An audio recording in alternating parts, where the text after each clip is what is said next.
Gracias, amigos televidentes, una vez más por acompañarnos. Les saluda su servidor Wilson Oliva para mantenerlos al tanto de la información más relevante. Es un gusto que nos acompañe en esta edición de su noticiero. Provecho para usted que almuerza. Iniciamos con nuestros titulares.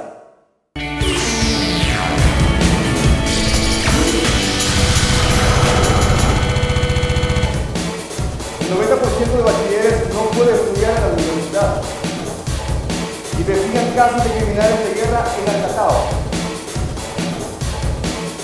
Atacan a organización que investiga casos de niños desaparecidos durante el conflicto.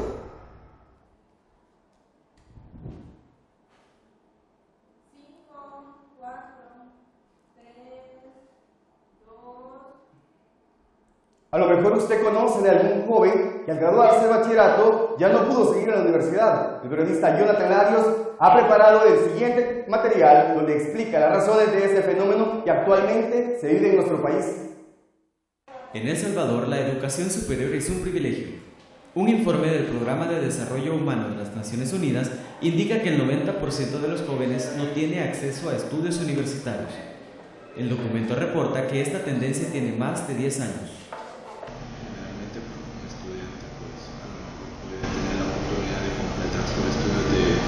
Bachillerato, pero verse en la necesidad de buscar una fuente de trabajo, ¿verdad?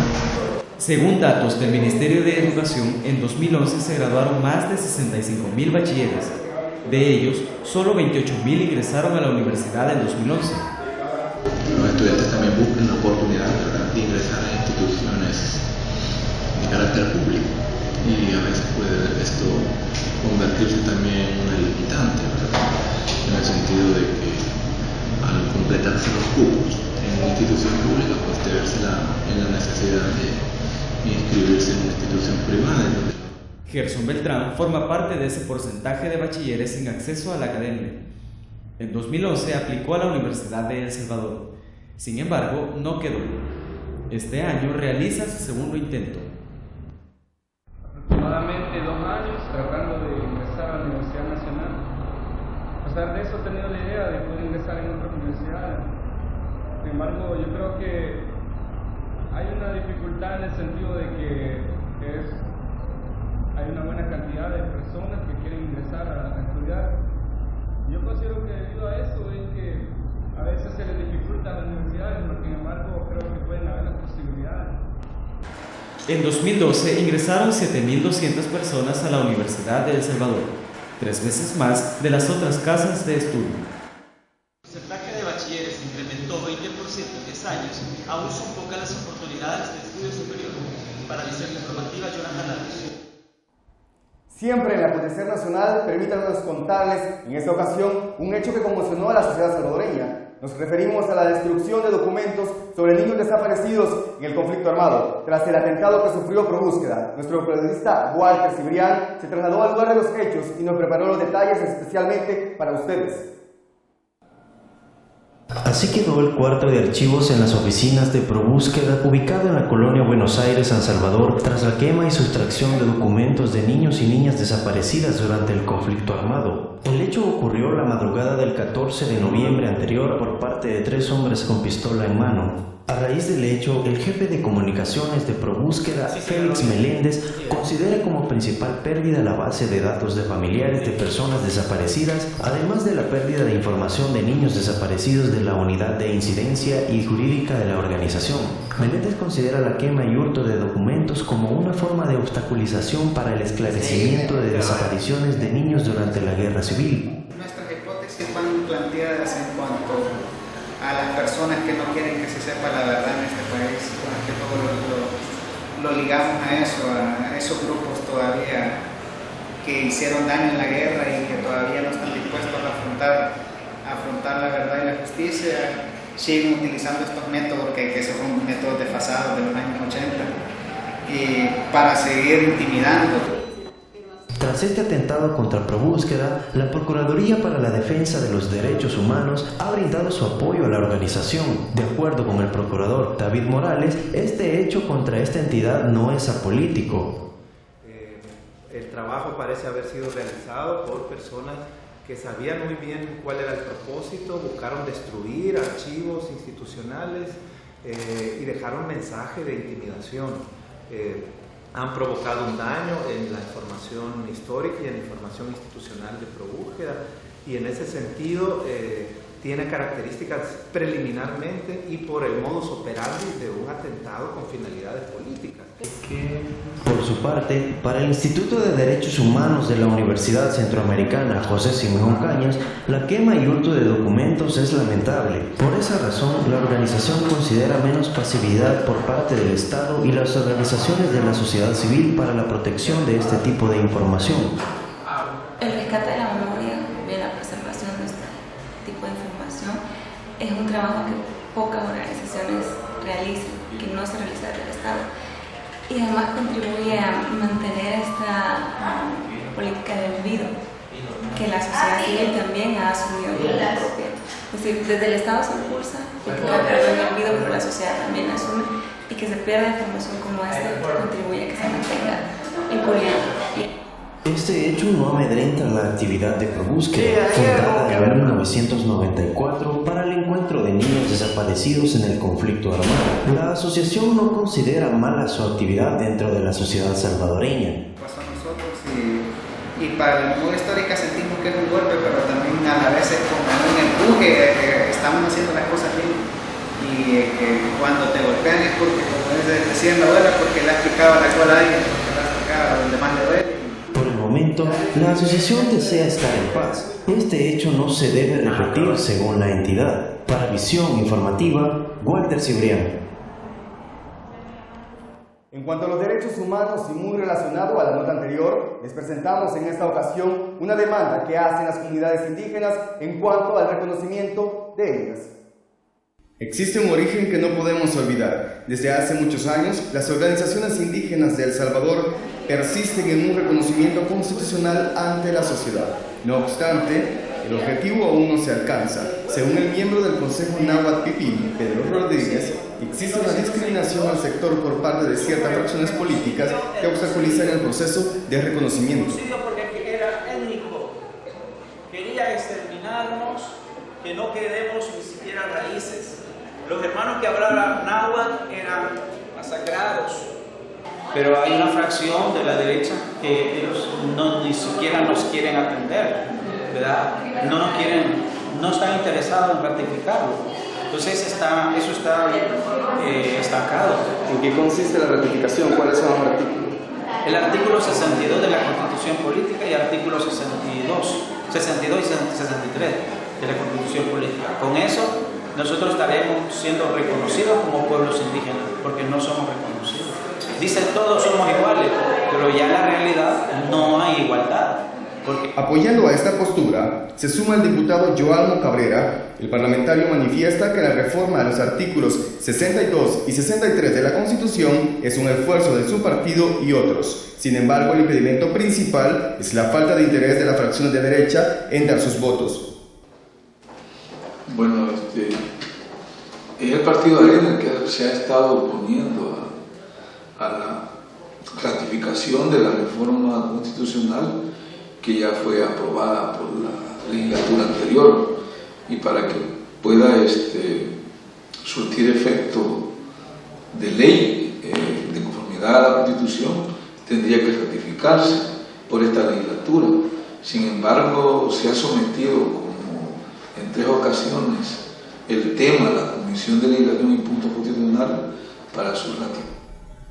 El diputado agregó además que a diferencia de décadas anteriores, este sector está recibiendo mayor apoyo y visibilización. Para muestra un botón, Cabrera señala la aprobación de un bono para las comunidades indígenas. El aporte consiste en un subsidio familiar que ronda los $300 mensuales a las familias nativas. A pesar de los proyectos que el Estado tenga para con las comunidades indígenas, estas esperan la pronta aprobación de los artículos que consagren su derecho dentro de la sociedad salvadoreña. El rey del cartel, yo no me olvido del cielo. Desde Nahuizalco, informó para Visión Informativa Wilson Bonilla. En el campo de reconocimiento de derechos humanos, comunidades al norte del país realizan exhumaciones de personas fallecidas en el conflicto armado. Le presentamos en esta oportunidad la información que recolectó el periodista Kenny Cibrián al trasladarse al lugar de los hechos. Veamos la nota.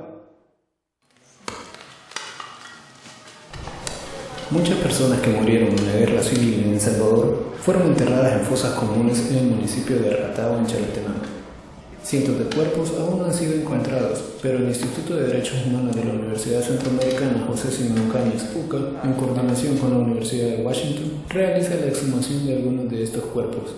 Para el antropólogo Eduardo Salinas, el trabajo de exhumación es solo la primera etapa de un largo proceso de análisis que se hará con los restos encontrados debido al grado de descomposición que tienen ya los huesos extraídos.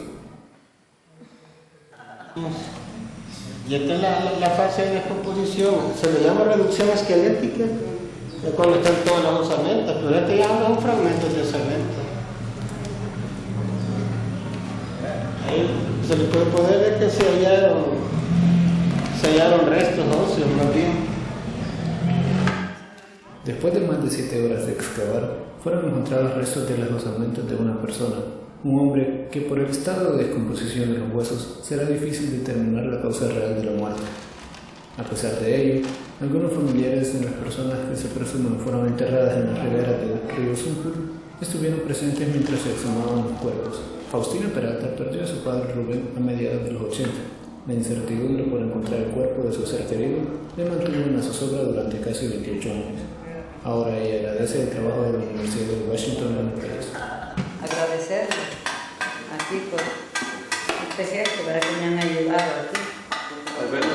Según el IBUCA, este trabajo de exhumación de cadáveres de Argatao durará aproximadamente 6 meses y se espera lograr nuevos elementos de prueba que reúnen las investigaciones contra los responsables de crímenes de guerra que aún siguen impunes.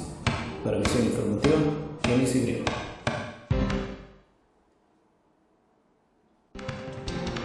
En este momento, Producción nos informa que la Comisión Nacional Antidrogas está dando una cobertura de prensa en un hotel capitalino sobre un estudio. El estudio arroja que el 15% de los estudiantes universitarios han consumido algún tipo de droga. Bueno, esta información se la estaremos ampliando en la edición de este año. Con esta información vamos a un breve espacio publicitario. No nos cambie y entérese al regresar el reclamo por el maltrato de animales.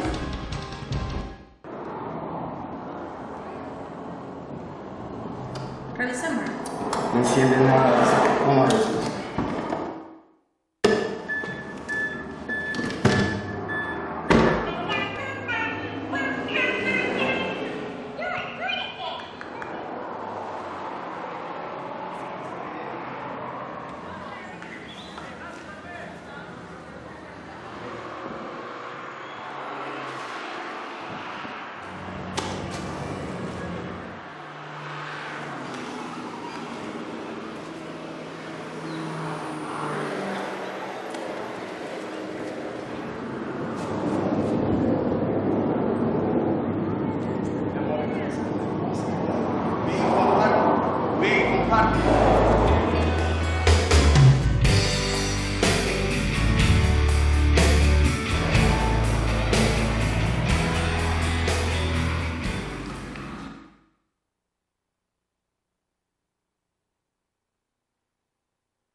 Como se lo mencionamos antes de ir al corte comercial, diversas organizaciones exigen mayores controles para evitar el maltrato a los animales. Acá la información. Organizaciones protectoras de la especie animal se pronuncian ante los casos de maltrato hacia animales domésticos. La Fundación Urban Dogs tiene más de 10 años trabajando con caninos y se encarga de rescatar perros callejeros. Para esta organización, en el país hace falta una ley que también vele por la protección de los animales domésticos.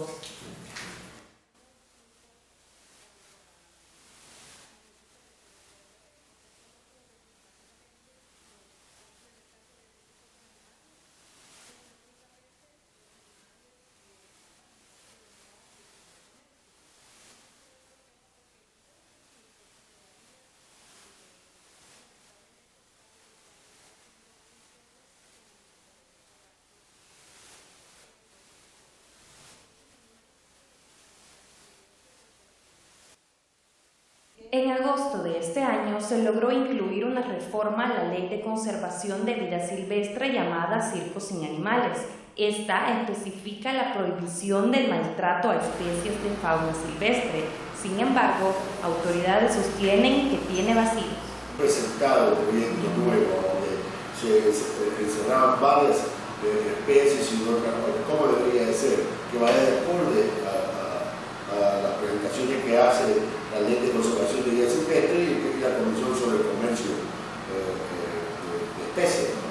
Entonces esperamos un futuro que ya nos dé un poquito más de cómo funciona ahorita la ley, si es verdad que va a funcionar, porque en este momento no debería haber ningún circo con animales. Las organizaciones siguen a la espera de una solución legal. El problema continuará siendo tratado por fundaciones independientes. Para Visión Informativa, Jessica Alvarado. Con las nuevas construcciones del Citrans, al menos 400 vendedores perderán su fuente de trabajo. Visión Informativa le presenta la siguiente información.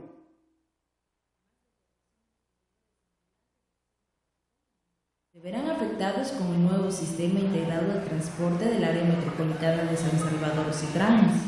Los vendedores aseguran que el Citrans los excluye y los deja sin su principal fuente de ingreso, ya que dicho transporte prohíbe el ingreso de las personas con ventas ambulantes.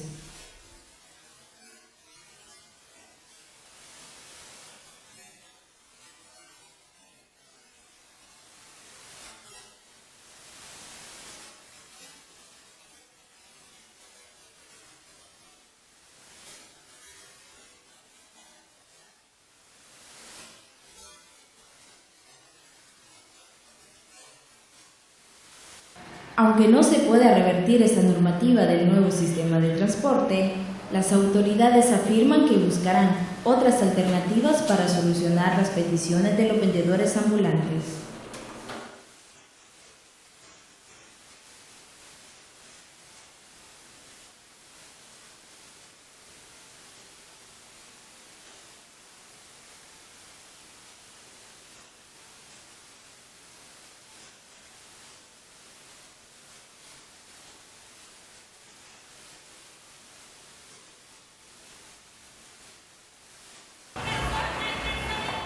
De no lograr tener acceso al Citrans para vender sus productos, los vendedores ambulantes del centro capitalino tendrán que permanecer en las rutas ya acostumbradas.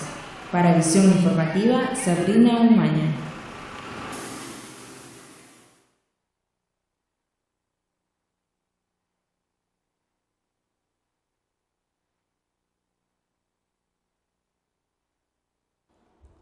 Gracias por seguir en sintonía. Les presentamos a continuación diferentes esfuerzos que están haciendo instituciones por el rescate de la memoria histórica. Uno de ellos es el que realiza el Museo de la Palabra y la Imagen, el cual está desarrollando una exposición de fotografías. La muestra es de un fotoperiodista italiano sobre el conflicto armado. En el Museo de la Palabra y la Imagen se lleva a cabo la exposición El Ojo de Gio, una exhibición que reúne imágenes captadas por la mirada del fotoperiodista italiano Giovanni Palazzo, quien documentó una intensa época en El Salvador, la Guerra Civil. Para Carlos Enríquez Cosalvi, fundador del museo, este tipo de exposiciones ayuda al rescate de la memoria histórica del país. La exposición El Ojo de Gio se produce a partir de la decisión de Giovanni Palazzo de entregarle al museo 6.000 fotografías tomadas durante el conflicto armado en El Salvador. De las 6.000 fotografías a color que donó Palazzo, solo una selección de 50 se exhiben en el museo, donde se rescatan los diferentes parajes y personajes de la vida cotidiana en el conflicto armado. Y lo interesante de esta exposición es la perspectiva, la visión, el ojo de Gio, de retratar la guerra civil de una manera, si se quiere, o sea, con un ojo muy humanista, que retrata no solamente a los combatientes, a las acciones de guerra, sino también a la población civil. La exposición se inauguró el pasado 14 de noviembre y durará aproximadamente 3 meses y recorrerá los 14 departamentos del país. Para Atilio Vázquez, excombatiente, y a quien apodaban Chío durante el conflicto armado, ve con alegría exposiciones sobre la memoria histórica, ya que es importante no olvidar lo que pasó durante la guerra. Creo que este tipo de materiales, ¿verdad?, que tienen que ver por ahí 1985, 86, 87, divulgan en una sola imagen, divulgan la verdad de El Salvador en su pobreza, en la desolación, en el militarismo y bueno, toda esa situación de psicosis, de miedo, de terror. De esta forma, el Museo de la Palabra y la Imagen añade una muestra más a su labor del rescate de la memoria histórica para llevar a las generaciones que no vivieron esa época. Y como dicta su lema, van tejiendo la memoria. Para Visión Informativa, Dagoberto Cabrera. Similar a la información anterior y siempre en esfuerzos por rescate de la memoria histórica, la Universidad Centroamericana conmemora el aniversario del asesinato de 6 jesuitas. Al evento se trasladó nuestro periodista Miguel Ramos para ofrecerles la información. En conmemoración de la masacre de los sacerdotes jesuitas y 2 de sus colaboradores durante el conflicto armado, cientos de personas recuerdan la palabra y obra de los mártires asesinados en las instalaciones de la Universidad Centroamericana. Para muchos de los asistentes, los mártires son guía en el camino del pueblo. Para mí es como una herencia, una convicción, una certeza de quiénes fueron ellos, de lo que dejaron en nuestro pueblo, y no solo dejaron un recuerdo en la memoria, dejaron su vida. Una exigencia común es el esclarecimiento de los hechos, que permita la consolidación de la verdad. A los 24 años, pues hubiéramos deseado que también hubiera avanzado el conocimiento de la verdad y un proceso de justicia, no solo para el caso de la UCA, sino para todos aquellos casos de violaciones a los derechos humanos, como la masacre del Mozote, del Zumpul, como el asesinato de Monseñor Romero y otros tantos casos que ocurrieron en el país, ¿verdad? La asistencia a este tipo de eventos permite que las nuevas generaciones conozcan los hechos del pasado para evitar repetirlos. Es algo muy significativo, debido a que uno aprende a la historia del país, así como también la sigue preservando, o sea, recordar y volver a vivir. Uno sigue dándole vida a todos estos personajes, a toda la historia, al estar presentando y dando recorridos al proceso. Han pasado 24 años de aquel 16 de noviembre, en el que una unidad del ejército asesinó a Ignacio Yacuría, Ignacio Martín Baró, Segundo Montes, Juan Ramón Moreno, Armando López, Joaquín López y las colaboradoras Elba y Celina Ramos. Pero su voz sigue siendo esperanza en la construcción de la utopía del mañana para el pueblo salvadoreño. Miguel Lemos, Visión Informativa.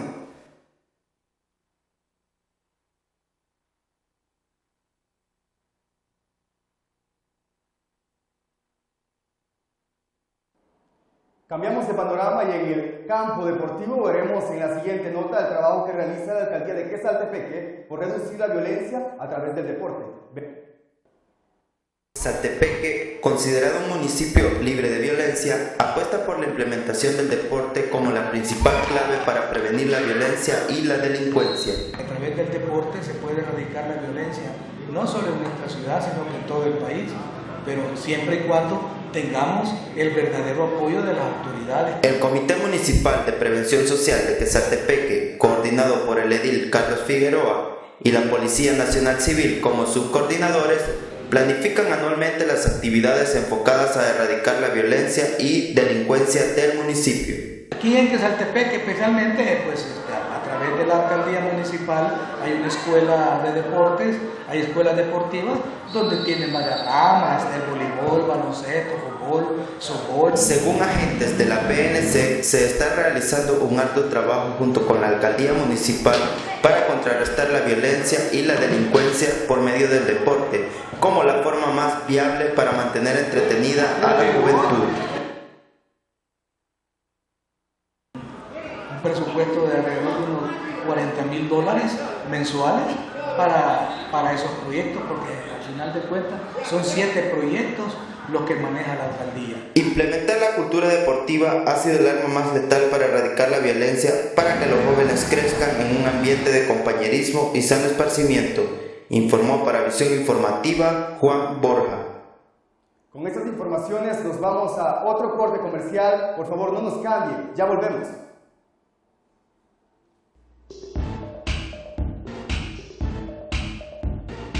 Míralas, andan de compra, caminando por el centro comercial, buscándose algo bonito en que gastar, una blusita y un pantalón.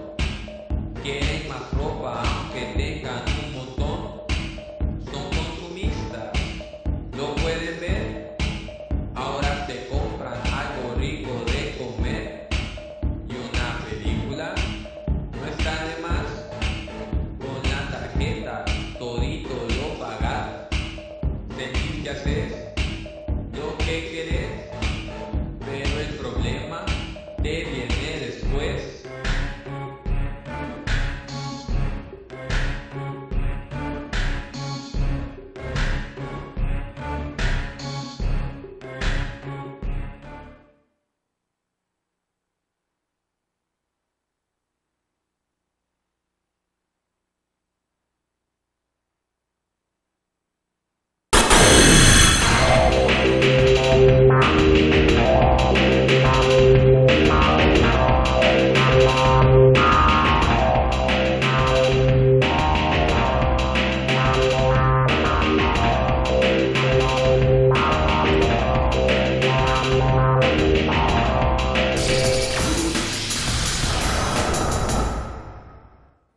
En esta ocasión y especialmente para ustedes, para nuestro espacio de entrevista, el periodista Jonathan Larios se encuentra fuera de las instalaciones para ahondar en los esfuerzos por el rescate de la memoria histórica. Nos enlazamos con él. Adelante, Jonathan, te escuchamos.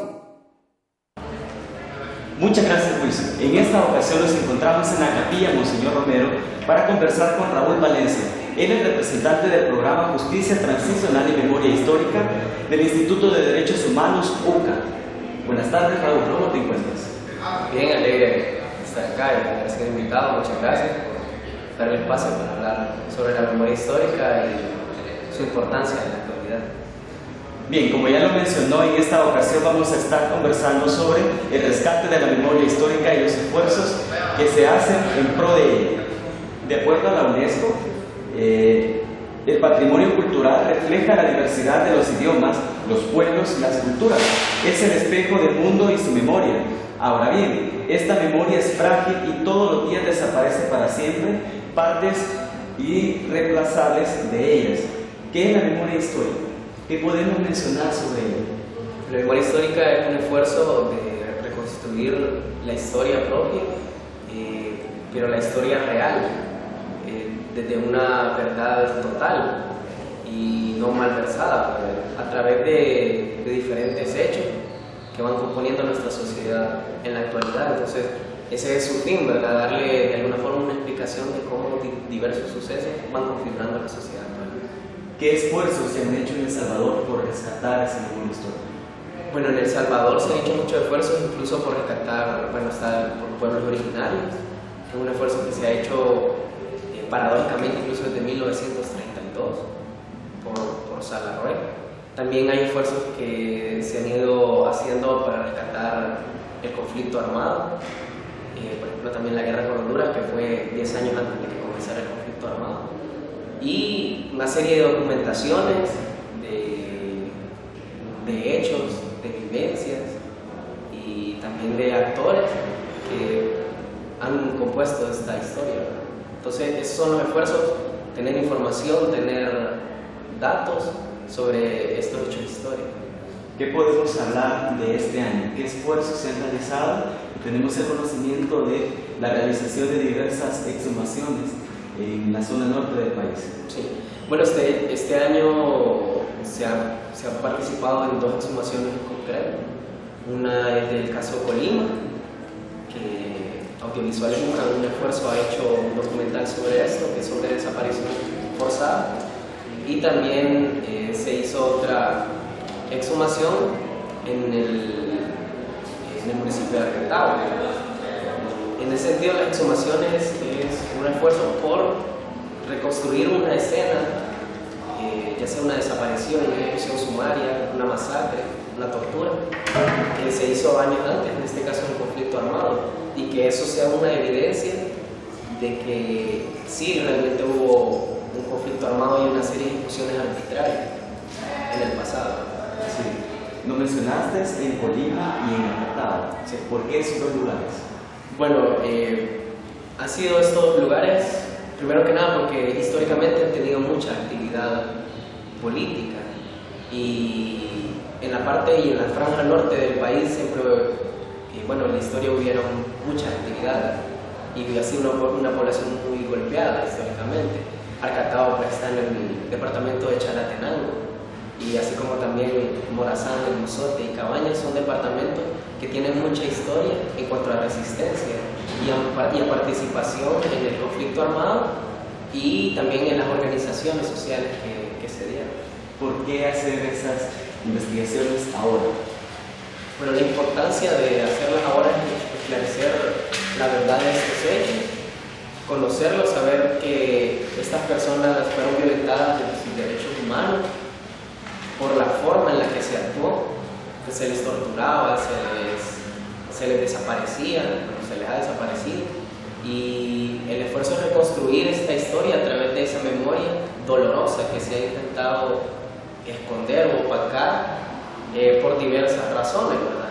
Políticas, sociales, pero el fin es poder redignificar a las personas víctimas en este caso que perdieron a estos familiares. Sí, se vuelve necesario identificarles y reconocerles el dolor que ellos sienten. Y con esta información vamos a nuestro primer corte comercial. No nos cambien porque más adelante continuaremos hablando sobre la importancia que tiene eso en el país, el rescate de la memoria histórica.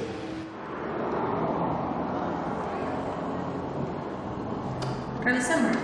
No enciende nada, ¿cómo es?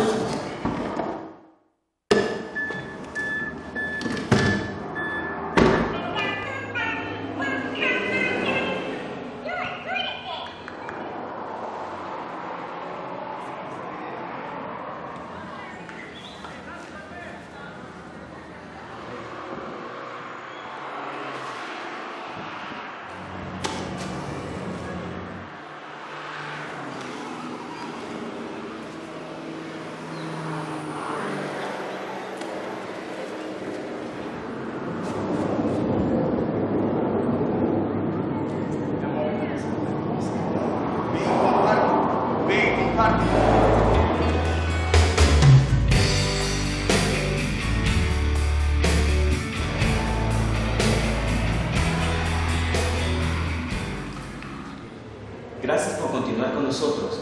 Como le mencionábamos en el bloque anterior, se han realizado 2 exhumaciones en la zona norte del país, lo que son en Colima y en Arcatao. Y ahora preguntarte, Raúl, ¿cómo es el procedimiento para hacer una exhumación? Pues bueno, a nivel jurídico se hace una denuncia. En esta denuncia se pide que haya una investigación forense del cuerpo. A nivel psicosocial se va organizando a las personas y se les va preparando emocionalmente, organizativamente para afrontar este evento. En el caso Colima no se logró una organización comunitaria, caso contrario que en Arcatao, donde sí se goza pues, de un comité y en donde ellos se organizan para estar en este evento que no tiene un tiempo determinado, sino que muchas veces se extiende dependiendo de la persona que realiza la exhumación, y para eso necesita la organización comunitaria porque también depende de cuántas personas colaboran. Sí, ¿en qué sentido colaboran las personas?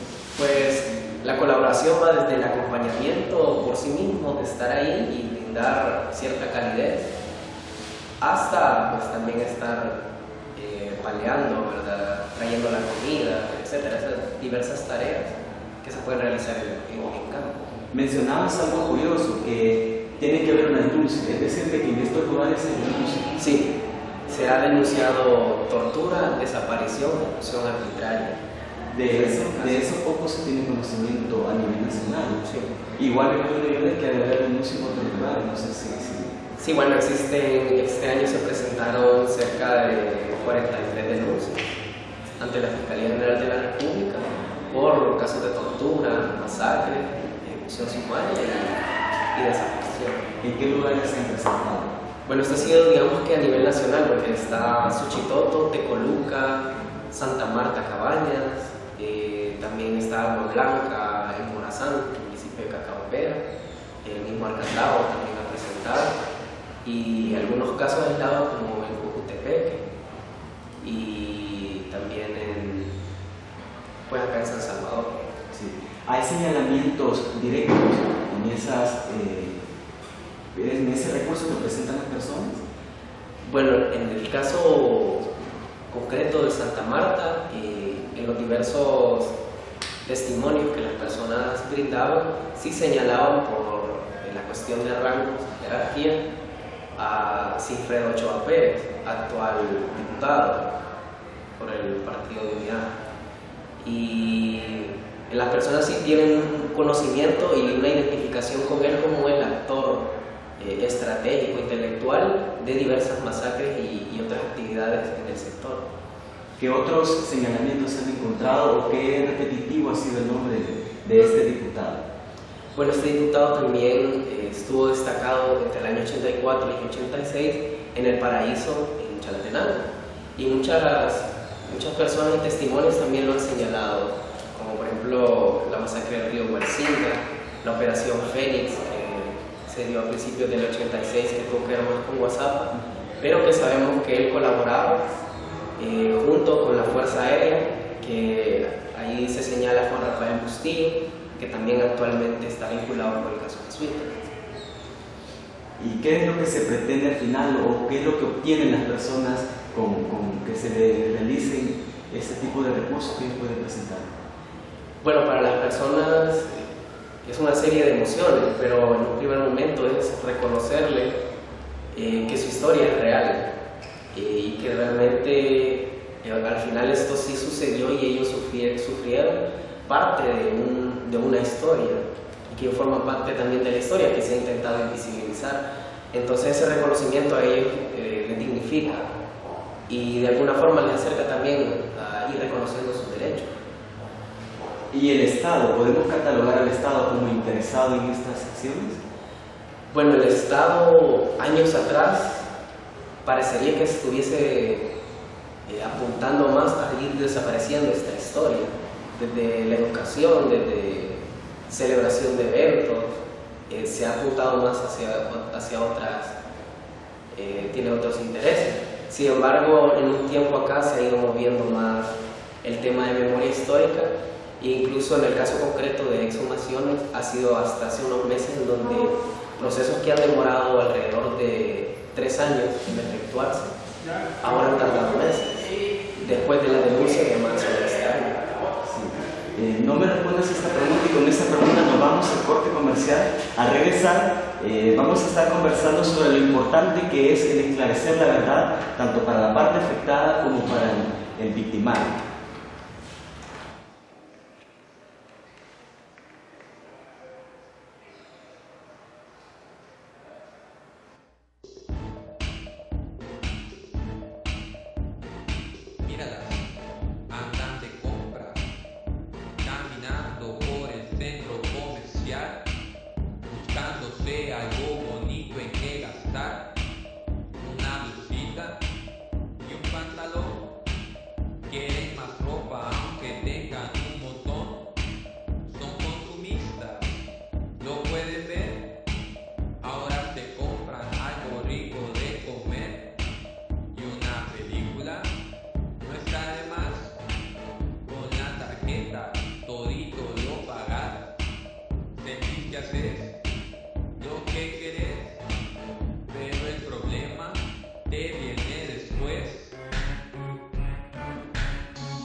Gracias por continuar con nosotros. Estamos tratando el tema de la memoria histórica y el reconocimiento que tienen los pueblos originarios, igual, comunidades que fueron violentadas durante el conflicto armado. Mencionábamos antes de irnos al corte lo importante que es el esclarecimiento de la verdad. ¿Cuán importante es que las personas, igual la sociedad, conozcan sobre estos casos? Bueno, la importancia radica primero que nada desde las víctimas. Que a ellas se les reconozca como víctimas y que sus derechos fueron violentados en esta época, en esta parte de la historia, ya va significando y va dignificándoles de alguna forma. También es importante para ellas que se les repare y que no solo económicamente, sino psicológicamente, socialmente, que se les reconozca y se les dé esa atención que ellos necesitaron y que necesitan todavía, que no ha sido atendido. Que no ha sido llegar, no ha sido concreto todavía hasta el momento. ¿Y cómo podemos esclarecer, o cómo podemos, mejor dicho, vincular el reconocimiento de la verdad, la clarividencia que tiene que tener esto, con un rescate de la memoria histórica? ¿Cómo lo podemos vincular? Bueno, la importancia o la forma para vincularlo pues está en buscar la verdad, informarnos, no solo por los medios masivos, sino intentar ver más allá de lo que ocurrió, tanto desde las víctimas como desde los victimarios, porque ambas partes tienen algo que decirnos y ambas partes merecen reconocimiento. Sí. ¿Cree que se vuelve necesario para la sociedad salvadoreña el conocer sobre estas situaciones? Se vuelve necesario desde una frase, y es que el pueblo que no conoce su historia pues está condenado a repetirla, y sabemos que en la actualidad la historia se está repitiendo. Se vive una guerra entre pandillas, la sociedad civil con la pandilla, el gobierno con las pandillas, y desde este punto nos damos cuenta que la historia se puede llegar a repetir por formas de procedencia, cómo estos grupos se están vinculando. Creo que urge que se conozca la historia y que se repare. Es una articulación o una secuencia dominó, podríamos decirlo. Una acción nos va a llevar a otra acción. Claro. ¿Y cómo podemos también entablar una semejanza con lo que recientemente se ha dado, con los casos de autobúsqueda, con las investigaciones hacia el asesinato de los jesuitas, momentos coyunturales que está viviendo El Salvador? Bueno, pues estos hechos, como también el cierre de tutela legal, creo que nos deben hacer ver o deben hacer conciencia a la población que si estos eventos están ocurriendo es porque algo se está moviendo a niveles o desde la información que no tenemos, no conocemos. Sabemos que fue aceptada la inconstitucionalidad de la ley de amnistía y se está revisando, y que quizás probablemente se vaya a derogar. Entonces esto viene a incriminar a personas que en la actualidad siguen arropados por la impunidad. Entonces muy probablemente estos hechos sean para seguir opacando o mantener toda esta verdad oculta. La derogación, en pocas palabras, lo que traería es un favorecimiento a la clarividencia de lo que los pueblos, lo que las comunidades exigen. Claro, al derogar la ley de amnistía, que la verdad la ley de amnistía en sí no ha sido tanto el impasse, sino que ha sido un recurso para los jueces a decir que no se procede en ciertos casos. Entonces, al no tener este recurso, un juez debe proceder ante cualquier caso de violación a derechos humanos, y claro, esto haría avanzar el tema jurídico y político del país. Como ya lo mencionabas, es importante que los pueblos conozcan sobre estos casos, igual la sociedad salvadoreña tenga conocimiento sobre la verdad. Y con eso nos despedimos. Muchas gracias, Carlos, por cedernos el espacio. Gracias a ustedes por este espacio para la verdad y que se reconozca la urgencia de rescate de la memoria histórica. Bueno, muchas gracias. Esperamos poder volver a tener otro encuentro como ese, y nos despedimos. Nos vamos al estudio. Wilson. Gracias, Jonathan. Amigos televidentes, hasta acá llegamos con los detalles del acontecer nacional y comunitario. Le agradecemos por su preferencia por este medio informativo. Nos sintonizamos mañana. Que tenga un buen día.